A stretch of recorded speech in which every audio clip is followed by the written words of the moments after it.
What the f?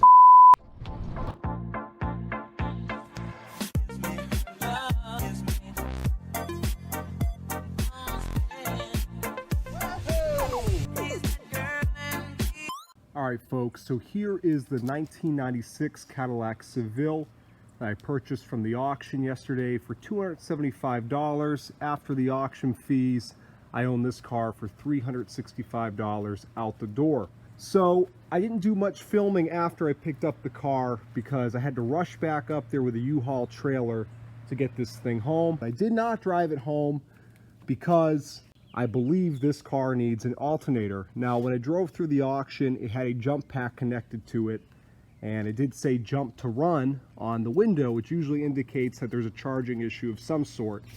If you look down there, you can see that alternator is certainly not the original. It's very clean. The pulley wheel looks brand new.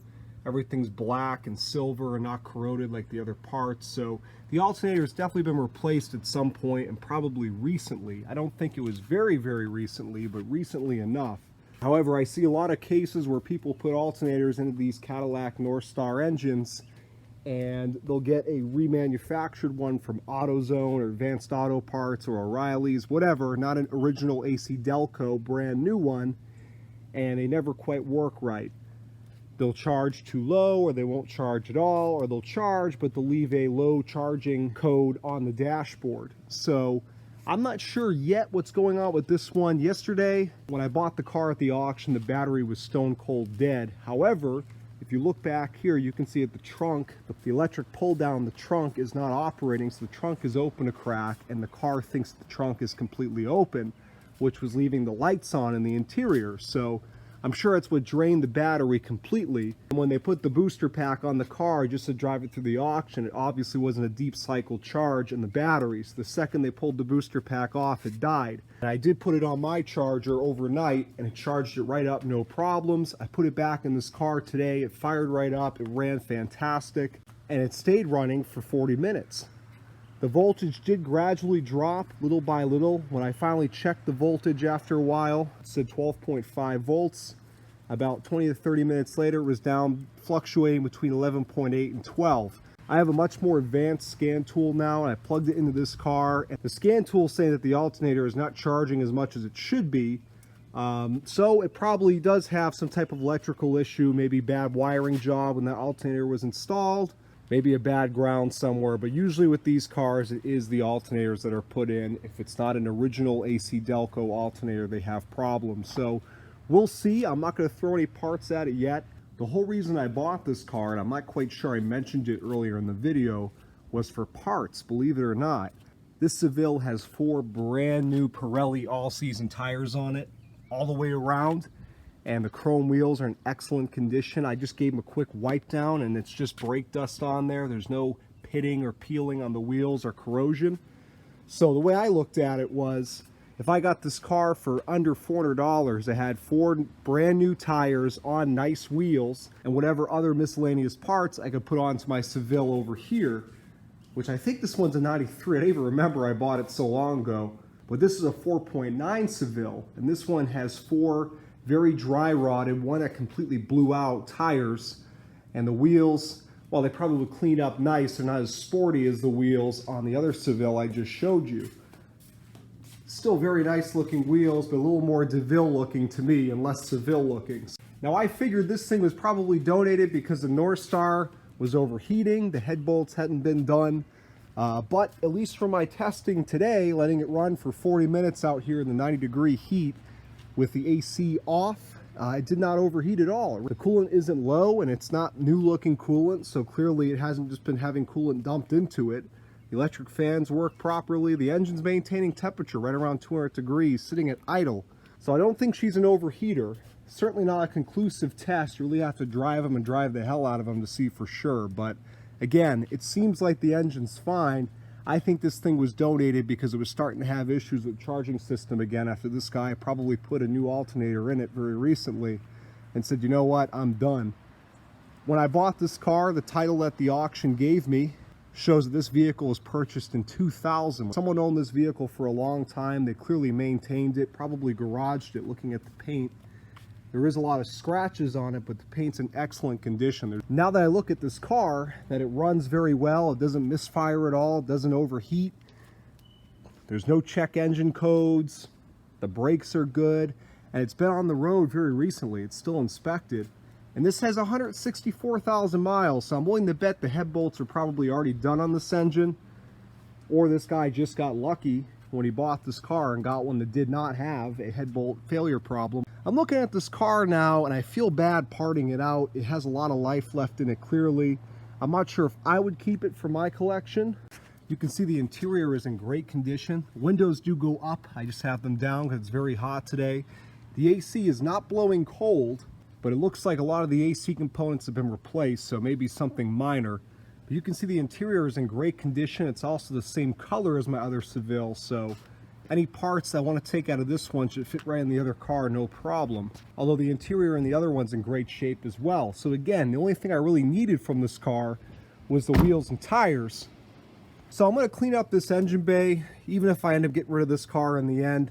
Let you guys have another look at it all cleaned up next to the other Seville, and that will be it for this car for right now until I decide what to do with it. You can see the 96, which is a darker green. This is like a light blue, kind of turquoise, interesting color.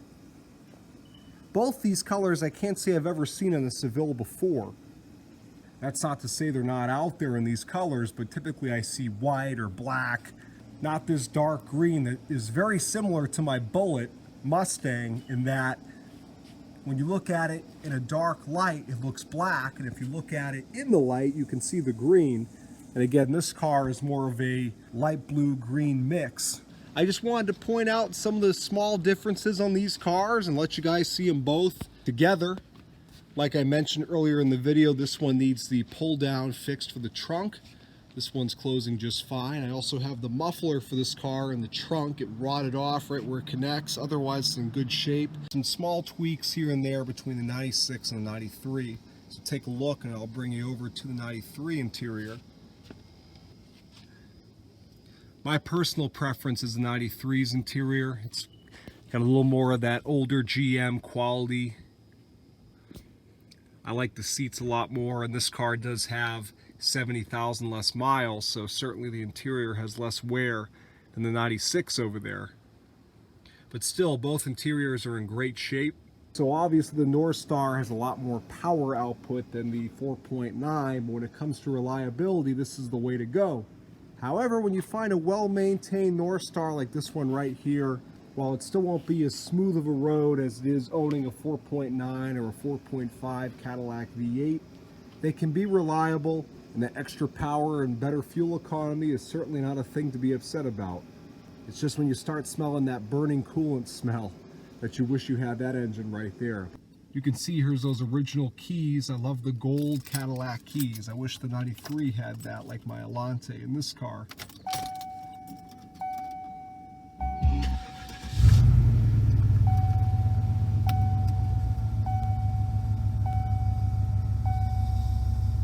So you can see, like I told you, the car knows that the trunk is partially open. Looks like the oil was even changed recently. There is that weird belt noise, but it doesn't concern me too much. The car has a hot rod sound with that one muffler missing. Imagine with both. The tape deck still works. There was a U2 cassette in here and it sounds wonderful. Here's that North Star running nice and smooth.